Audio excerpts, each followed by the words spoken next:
নমস্কার বন্ধুরা, আজ আমি আপনাদের করে দেখাবো চালতার টক মিষ্টি ঝোল। তার জন্য প্রথমে একটা চালতাকে বটিতে ছোট ছোট টুকরো করে কেটে নিয়েছি। পুরো একটা গোটা চালতাকেই আমি ছোট ছোট করে কেটেছি, দেখুন। এবার চালতাগুলোকে ঝুড়িতে ঢেলে জল দিয়ে ভালো করে কচলে কচলে ধুয়ে নিচ্ছি, যাতে চালতার গায়ে যে নাল ভাবটা থাকে সেটা যেন কেটে যায়।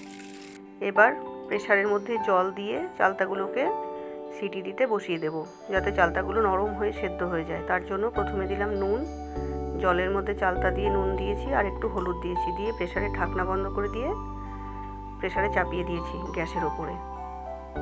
এবার কয়েকটা সিটি দিয়ে নেব। প্রেসার সিটি দেওয়া হয়ে গেলে এবার প্রেসারটা কয়েকটা সিটি পড়ার পরে বন্ধ করে দিয়েছি।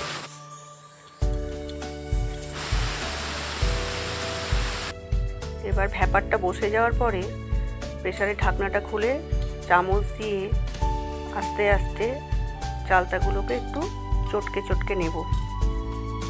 দিয়ে এবার তেল দিয়েছি কড়াইতে, তার মধ্যে একটু পাঁচফোড়ন সম্বারা দিয়েছি। পাঁচফোড়নটা একটু ভাজা ভাজা হয়ে গেলে আমি চালতাটাকে ঢেলে দিয়েছি ওর মধ্যে, তেলের মধ্যে চালতাটাকে এবার ঢেলে দেব। দেখুন,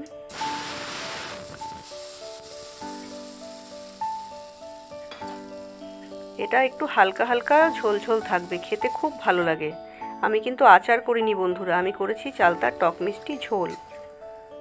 হ্যাঁ, তার জন্য আমি আবার একটু নুন দিলাম, নুন দিয়েছি, এবার চিনিও একটু দিয়েছি, দিয়ে ভালো করে একটু হালকা গ্রেভিটা মানে ঘন হয়ে আসলে আমি নামিয়ে নেব।